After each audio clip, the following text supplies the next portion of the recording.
Ad Astra Abyssosk.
In this weather, I can freeze monsters in place and simply let the lightning bolts take care of my will embodied.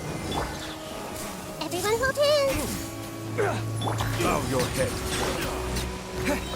Bombs away! Done.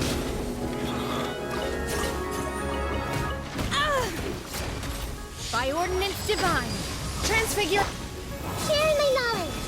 Grow, grow, grow! The tides beckon. Settle down.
sky is clearing up, and so is my mood.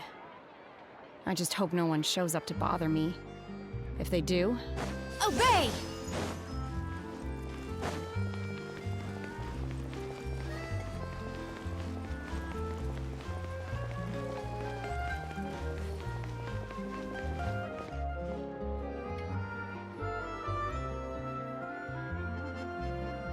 Huh? Isn't that Charlotte?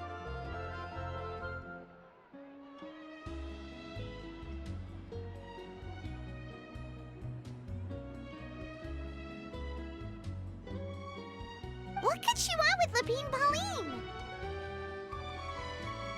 Pretty please with the cherry on top, Charlotte! Journalist extraordinaire! Please tell me you're joking! I read that a gang of criminals tricked the Gardamex by disguising themselves as blubber beasts. It's true, isn't it? It has to be! I've invested all my savings into graph adversarial technology and even taken out a sizable bank loan. I'm begging you like the beggiest beggar in all of begdom. Okay. I need you to calm down a little, Miss Lapine Pauline. I admire your passion for your research, and I don't mean to dash your hopes for those, big-ticket orders. But I'm afraid I'm not joking. The Blubber Beast incident was a short story mailed to us by an anonymous amateur author, written in the style of a true story. Oh, Paimon sees what happened here. Sounds like the report Lapine Pauline read in the Steambird wasn't in the news section after all. Funnily enough, I actually remember being in a meeting where the editing team was debating the potential risk of misleading the public with this story. They even went to Maison Gardiennage for advice. But to our surprise, they fully supported us printing it. They figured that the false intel would be a great way to dupe potential criminals into wearing ridiculous costumes when breaking the law. In truth, Gardamex are extremely sophisticated in their capabilities.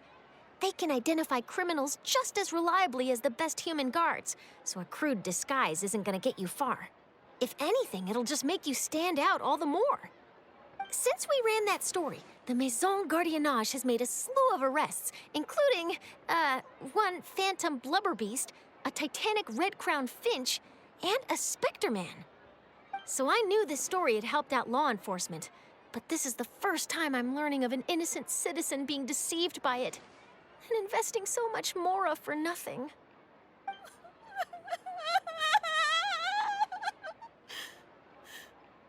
Uh-oh. So Lapine Pauline's whole research project is based on a fictional story? Which means we're not gonna get a big bonus after all. But more importantly, she's gonna lose everything she's invested.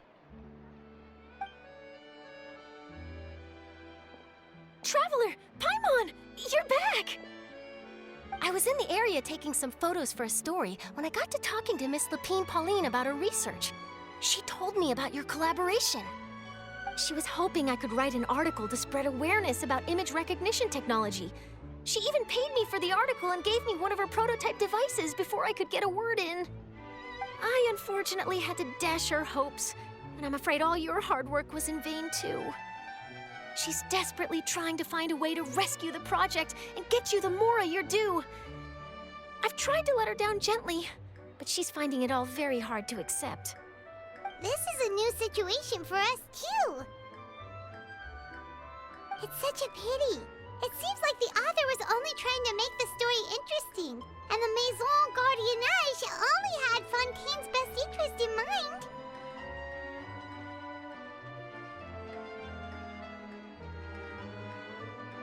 Wait, Miss Lapine Pauline, what are you doing?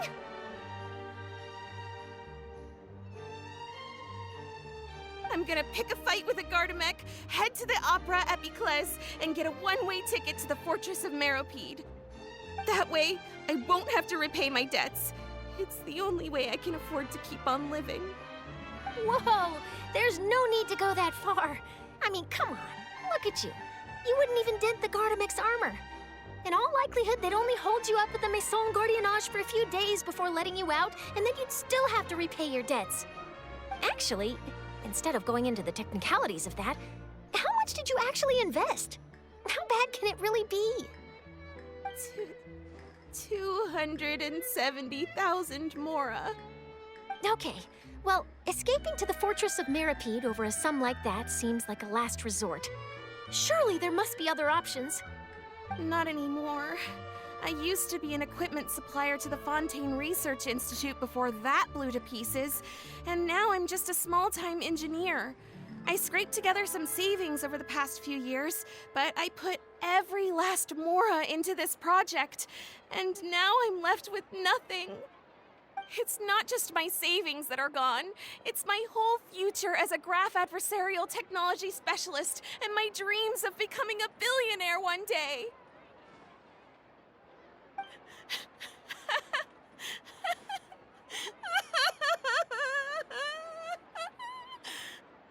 My life is over. Don't despair, Miss Lapine Pauline. I think I know a way for you to turn this around. This prototype you've given me, the camera lens for image recognition sample collection. It's really quite something. You said you designed it specifically for high-fidelity image capture and analysis, yes?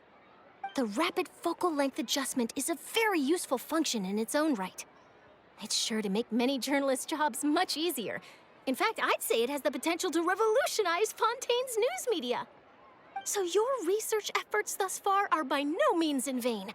The technology you've developed may have many applications that you've never even considered. Really? Absolutely. I've been working as a journalist for the Steambird for a long time now. No one understands the issues we journalists face on a day-to-day basis better than me. So keep calm, take heart, and start thinking about mass production. In the meantime, I'll show your invention to all my colleagues to drum up interest in your product. I can't believe it! If this is true, then I can look into setting up a whole camera lens development pipeline. My big-ticket orders and billionaire aspirations are still in the cards. Oh, maybe I should consider taking out another loan. That way, I can rapidly improve the lens production process, be the first to market, and prepare to battle for dominance in the camera industry. Come on, stop daydreaming about your pipelines for a minute. Just take it one step at a time and see how it goes. There's no sense in putting all your eggs in one basket before things are even off the ground. And I can probably speak to some people I know and license my image recognition device to a workshop to raise some funds. I can't believe I didn't think of this sooner. There's no time to lose. I need to get to work. Early bird gets the worm. Can you believe her? She just ran off. Paimon's pretty sure our advice went in one ear and out the other. It's understandable. When inspiration and passion strike at the same time, it's all too easy to throw yourself headfirst into your work and forget about everyone around you. A lot of journalists are the same way when they're first starting out. But don't you worry. I'm gonna write an article on all this, and I'll be checking in on her regularly. Her research has the potential to benefit the entire journalistic community. I'll give her plenty of input to stop her from going down any rabbit holes and make sure mass production of her lens can begin as soon as possible. It's reassuring to know that you'll be looking out for her, Charlotte.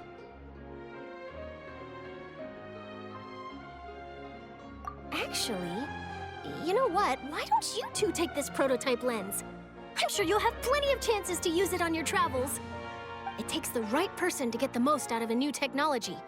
In your hands, it's sure to capture some amazing sights. Thanks a lot, Charlotte. No bonus, no biggie. This makes everything worth it. You're welcome. I got something out of this too. The beginnings of a very interesting news story. The boundaries between real news reports and news-like fiction must not be blurred, even when there's a compelling justification for doing so. Yes, that's how I'll phrase it to the editors when I give them my feedback.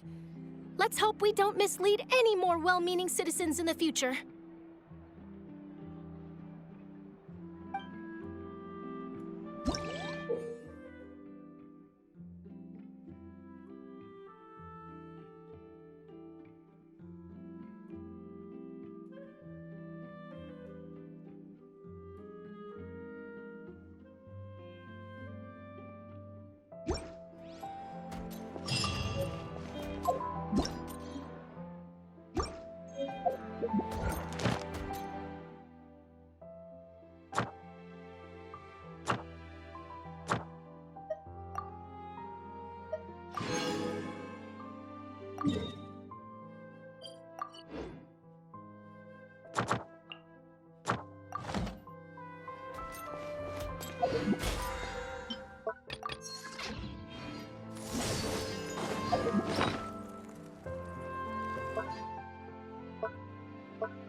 Manifest!